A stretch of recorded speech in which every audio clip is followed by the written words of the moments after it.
એક opt out વાળા 2-4 વિદ્યાર્થીઓની મેસેજ હતા, કોમેન્ટ હતી, એક બે તો બહુ રૂડ થઈને પણ મને વાત કરી, એટલે હું બે વાત તમને કહું અહીંયા આ પ્લેટફોર્મનો ઉપયોગ કરીને. એક વસ્તુ કે જો તમને કોઈ જોબ મળી ગઈ છે, જો તમને સરકારી ખાતામાં ક્યાંક સીસી માં, એ માં, બી માં ક્યાંય પણ લાગી ગયા છો, સેટિસ્ફાઈ છો કે સાહેબ મારે આ જ કરવું છે, તો પ્લીઝ ઓપ્ટ આઉટ કરી દેજો. સમજાઈ ગયું? ઓપ્ટ આઉટ કરી દેજો.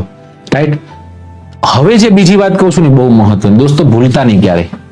તમે લિસ્ટમાં તમારું નામ નથી, અને જો તમારું લિસ્ટમાં નામ આવે ને દોસ્તો, તો એક વિડીયો એવો બનાવજો.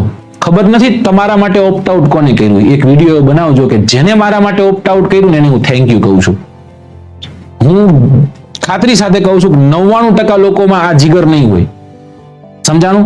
એ બોર્ડરની બહાર હતા ને ક્યાંક આવી ગયા, કદાચ આવી ગયા એટલે ખુદની જાતને એવું સમજવા લાગશે મેં જ મહેનત કરી. નહીં, તમારા માટે શિક્ષકોએ મહેનત કરી હશે, અલગ અલગ લોકોએ મહેનત કરી હશે.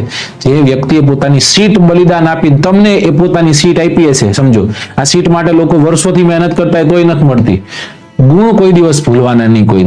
બરાબર? બીજી વસ્તુ કે કોઈ વ્યક્તિએ તમારા ઉપર ઉપકાર કર્યો હોય ક્યારેય ભૂલવાનો નહીં. તમારી ફરજ બનશે કે તમે એક નાનકડો એવો વિડીયો એના માટે મૂકો. કોણ બનાવી ગયું તો ખબર જ નથી, પણ તમારા આઈડીમાં ચડવો જોઈએ. ને એવી શરમ ન રાખતા કે હું આવો વિડીયો બનાવીશ તો મારા સમાજના લોકોને એમ થશે કે આ તો કોઈ ઓપ્ટ આઉટ થઈ ગયો એટલા માટે પાસ થઈ ગયો. તો એમ જ થયા છો. એ તો સત્ય છે, તો હકીકત છે. આપણે નથી અંદર આવી શક્યા. રાઈટ? તો જે લોકો પાસે અમે આજીજી કરીએ છીએ કે તમે ઓપ્ટ આઉટ કરી દેજો, એ જ લોકોને સામે એમ કહીએ છીએ જે ઓપ્ટ આઉટના કારણે અંદર આવે છે એ લોકો પ્લીઝ કોઈએ જે એક સીટ મૂકેલી છે તમારા માટે એનો ઋણ કોઈ દિવસ ચૂકશો નહીં.